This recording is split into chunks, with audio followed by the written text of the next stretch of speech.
दिल्ली के डॉक्टर अंबेडकर भवन में धम्मचक्र प्रवर्तन दिवस बड़े ही उत्साह और जोश के साथ मनाया गया। कार्यक्रम में सबसे पहले तथागत बुद्ध के सामने मोमबत्ती जलाई गई व पुष्प अर्पित किए गए और यूं कहें कि अपने अपने सभी ने मिलकर के श्रद्धा सुमन अर्पित किए। सबसे पहले CS भंडारी साहब ने अपने श्रद्धा सुमन अर्पित किए, तत्पश्चात अन्य लोगों ने भी मिलकर अपने अपने श्रद्धा सुमन अर्पित किए।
श्रद्धा सुमन की बेला के बाद वहाँ बैठे भंते जी ने हॉल में बैठे तमाम बंधुओं को तीर्थन पेंसिल ग्रहण कराया।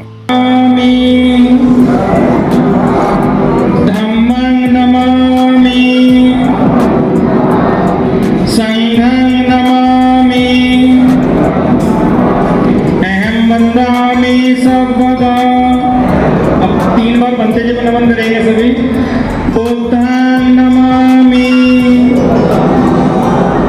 धम्मं नमामि,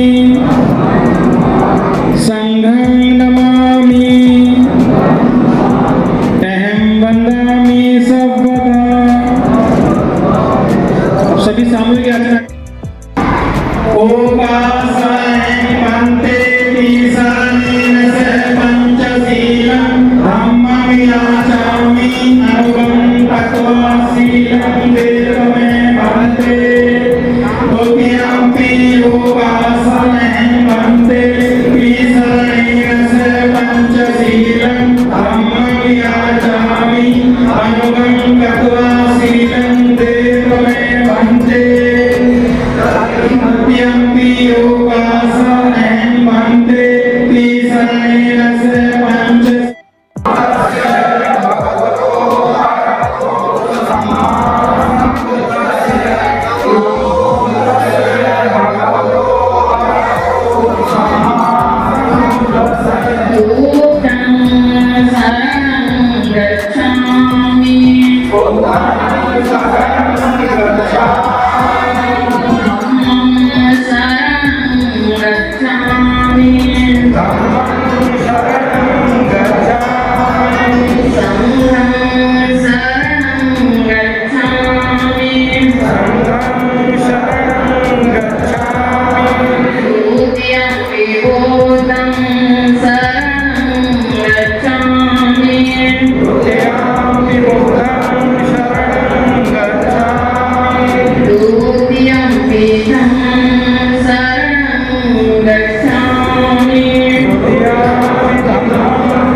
स्वागत की बेला के बाद मंच पर बैठे तमाम विशिष्ट मेहमान व भंते जी ने सभी को मिलकर अपनी अपनी बातें समझाई और सभी को पाखंड जैसी चीज़ों से दूर रहने की सलाह भी दी।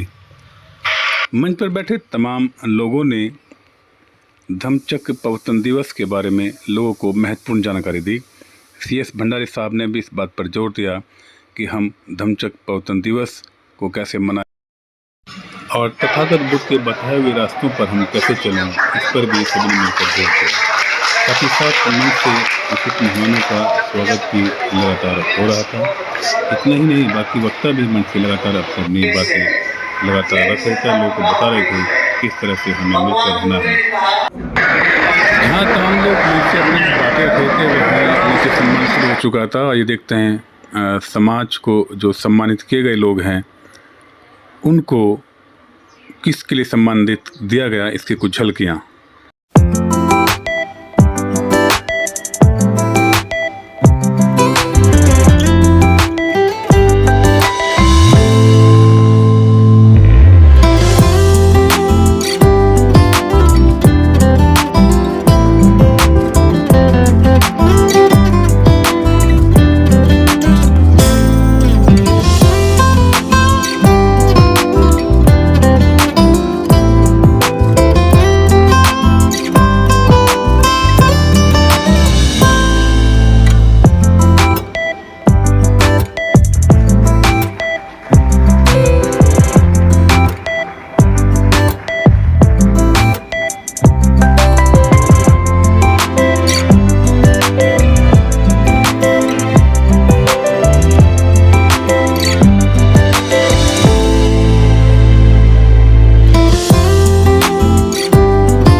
कार्यक्रम के अंत में शेख भंडारे साहब ने पूरे कार्यक्रम की जानकारी देते हुए हमसे बातचीत करते हुए अपने विचार कुछ इस तरह से साझा किए। आइए सुनते हैं शेख भंडारे साहब को। सर, आज जिस तरह से धम्मचक्र प्रवर्तन दिवस मनाया गया, काफ़ी संख्या में भीड़ मौजूद थी और आपने बहुत सारे लोगों को सम्मानित भी किया। तो जरा हमें बताइए कि धम्मचक्र प्रवर्तन दिवस है क्या और क्यों आपने किस तरह के लोगों को सम्मानित किया?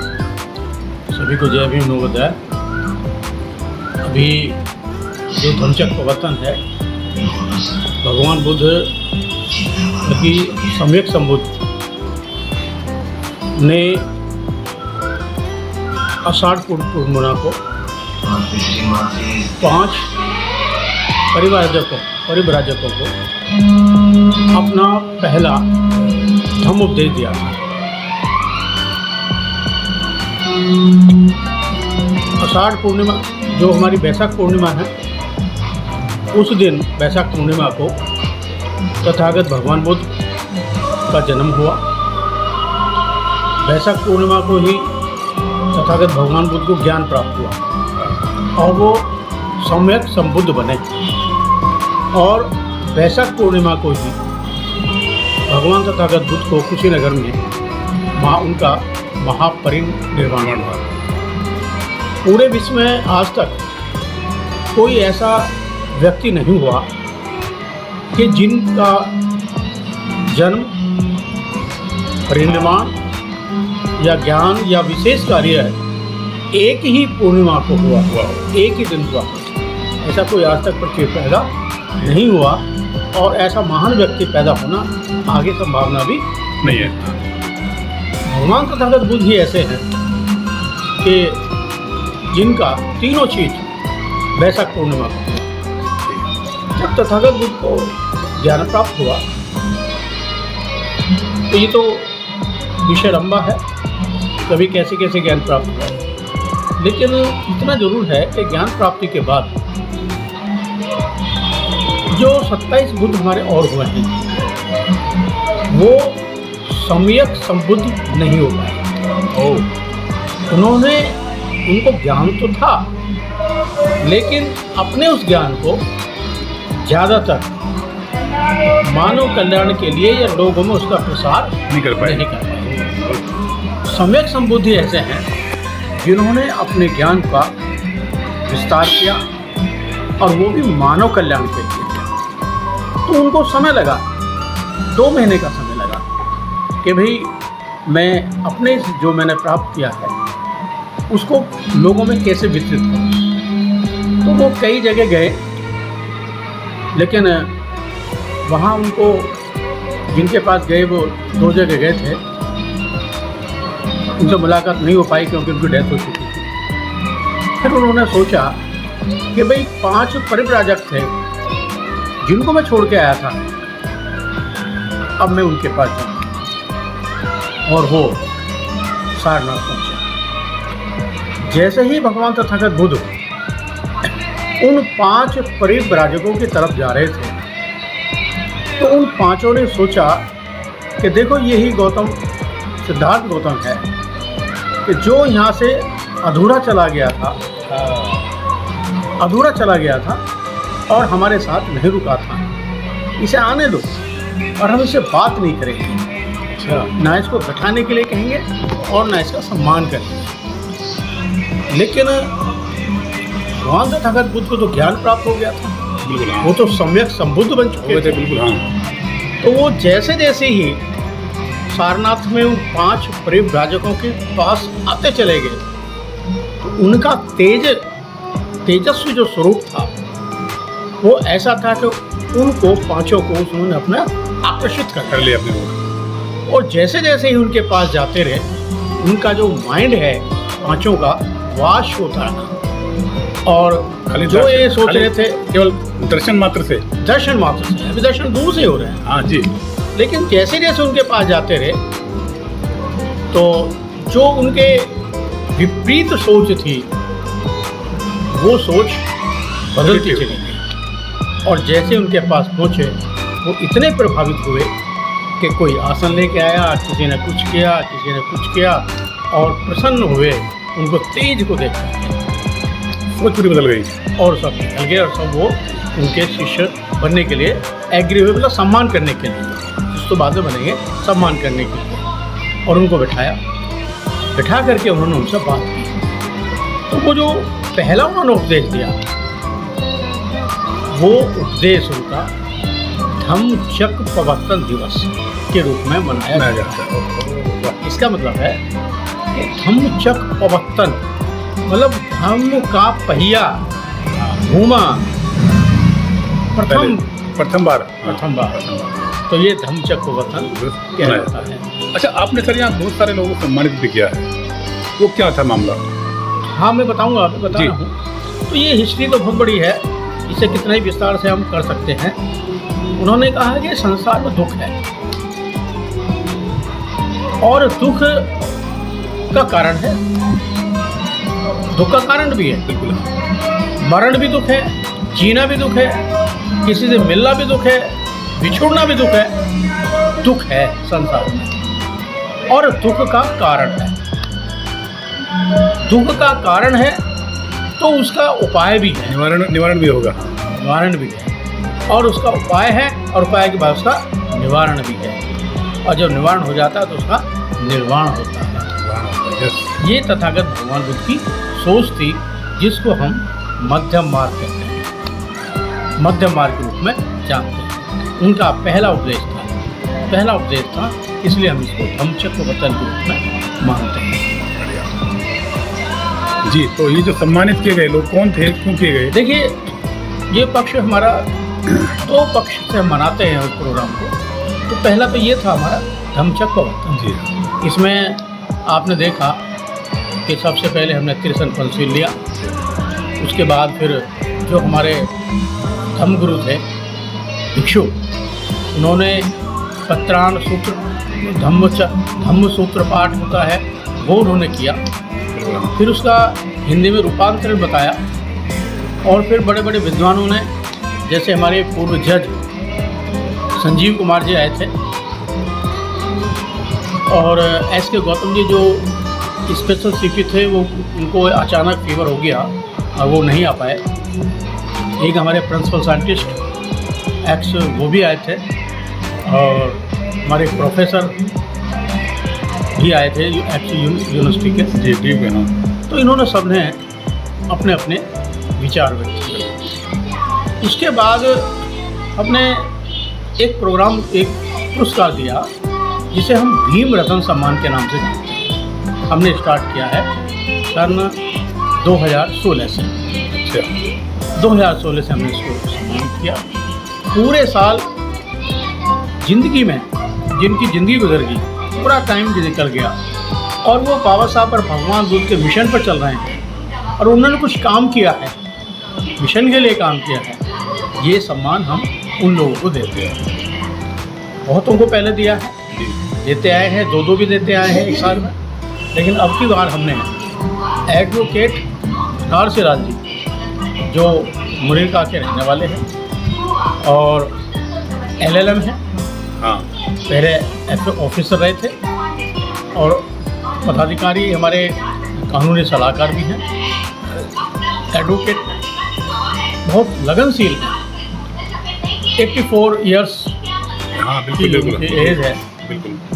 बहुत ही मतलब इस तरीके से बहुत ज़्यादा उम्र है और इतनी उम्र में भी वो हमारा बहुत कोऑपरेट करते हैं, मिशन को कोऑपरेट करते हैं। और वो 2-4 केस भी हैं, उनमें भी हमारी अच्छी तरह से डील करते हैं। और सबसे बड़ी बात यह है कि मुनीर बुद्ध विहार, मुनीर का गाँव में, जो बहुत पुराना गाँव है, वहाँ पर एक भिक्षु ने उस ज़मीन पर कब्जा करने का प्रयास किया था। भिक्षु ने, जो अब नहीं है, जो परिनिर्वाण जिनका हो गया, अब वो परिनिर्वाण हो गया, तो उनके बारे में हम ज़्यादा कुछ कह नहीं सकते, कहना भी बेकार है, क्योंकि उन्होंने और भी विदेश में भी थोड़ा सा कुछ गलत काम किया था, जो जिसका प्रूफ हमारे पास है मौजूद, लेकिन फिर भी हम इसमें नहीं पढ़ना चाहते। आपने और लोगों से सम्मानित किया आपने, वो कौन थे? तो प्रॉपर जो संपत्ति है अपनी बनाना चाहते थे वो, तो 35 साल डॉक्टर एडवोकेट बनारसिलाल जी ने उसका मुकदमा लड़ा। और वो जीत भी गए। लेकिन फिर भी उन्होंने ऐसा केस डाला कि भाई हमारे पापा जो है हमारे बेटों ने कि भाई बिल कर दिए थे। खैर एडवोकेट बनर्जी लाल जी एक बहुत समझे हुए सीनियर वक्ता हैं, जिनकी वजह से जिनको अपने उनके कार्यों को देखते हुए 2025 का भीम रत्न सम्मान उनको दिया था। 2 व्यक्तियों को हमने सम्मान और भी दिया था, जिसे श्रेष्ठ कार्यकर्ता सम्मान कहते हैं। श्रेष्ठ कार्यकर्ता वो हमने 2 लोगों को दिया। एक हमारे बड़े यंग हैं बहुत संजीव नीरज, संजय कुमार नीरज जी जो साउथ दिल्ली के ही रहने वाले हैं। कीर्ति नगर जो कि झोंपड़ी बस्ती है वहाँ के रहने वाले हैं। प्राइवेट सर्विस करते हैं लेकिन मिशन के लिए डेडिकेटेड का योगदान बहुत सराहनीय है। जब भी कभी कार्यक्रम होता है वो अपने साथ लोगों को लेके आते हैं और उस दिन भी 30-40 लोग उनको लेके आए। हाँ, और जो हमारा प्रोग्राम बुद्ध जयंती का होता है शोभा यात्रा का, उसमें भी 3-4 झलकी लेके आते हैं। मतलब इतना देखने में बड़ा एक तरीके से समझो कि बहुत बढ़िया नहीं है, डेडिकेटेड है। हालत इकोनॉमिकली पोजीशन नहीं है फिर नहीं भी है। हाँ फिर भी लेकिन फिर भी जोश डेलिकेट पर्सन है, उनमें जोश है, वो जोश है और कार्य करने की क्षमता भी मेहनत भी करते हैं। उनको हम लोग पुरस्कार दें। एक सर्वश्रेष्ठ पुरस्कार हमने मोहम्मद सिंह भारती को दिया। वो इधर मंडौली ये सबोली प्रतापनगर सबोली के रहने वाले हैं, महामानव बुद्ध विहार से भी संबंधित हैं। और वो उनका भी जीवन भगवान बुद्ध और बाबा साहब के मिशन को निकल गया। उनको भी हमने सर्वश्रेष्ठ कार्यकर्ता पुरस्कार प्रदान किया। इसके साथ ही हमने जो झांकियाँ आई थी निकाली गई थी 11 मई को लाल किले के परेड ग्राउंड से और अम्बेडकर भवन तक जाती हैं झांकियाँ। बहुत बड़ा जुलूस होता है, बहुत अच्छी होती हैं। तो उसमें जो फर्स्ट सेकंड थर्ड आए उनको हमने सम्मानित किया और सभी झांकियों को हमने पुरस्कार दिया। और चाहे तो मोटरसाइकिल हो, कार हो, झांकी हो, हमने किसी को छोड़ा नहीं। और ये काफ़ी अच्छा प्रोग्राम आपने तो स्वयं देखा ही है। तो आज धम्मचक्र प्रवर्तन दिवस के इस शुभ मौके पर देशवासियों को क्या आप अपील करेंगे? देखिए, धम्मचक्र प्रवर्तन दिवस के उपलक्ष्य में हम यही संदेश देना चाहते हैं पूरी बुद्धिस्ट सोसाइटी की तरफ से कि भगवान बुद्ध का जो धर्म है, उनके आदेश है, उनके उपदेश हैं, वो मानव कल्याण के लिए है। उसमें उन्होंने खुद भी कहा है, 2 चीज़ मैं बतानी चाहूँगा। खुद भी उन्होंने कहा है कि मुझे भगवान मत मानो, मैं मोक्षदाता नहीं हूँ, मैं मार्गदाता हूँ, मैं केवल रास्ता बताने वाला हूँ, भगवान नहीं हूँ। भगवान जो मेरे रास्ते पर चलेगा वो आदमी हमारे मिशन में आएगा और उसके लिए मिशन होगा। दूसरा उन्होंने कहा अत्य दीपो भव, अपना दीपक स्वयं।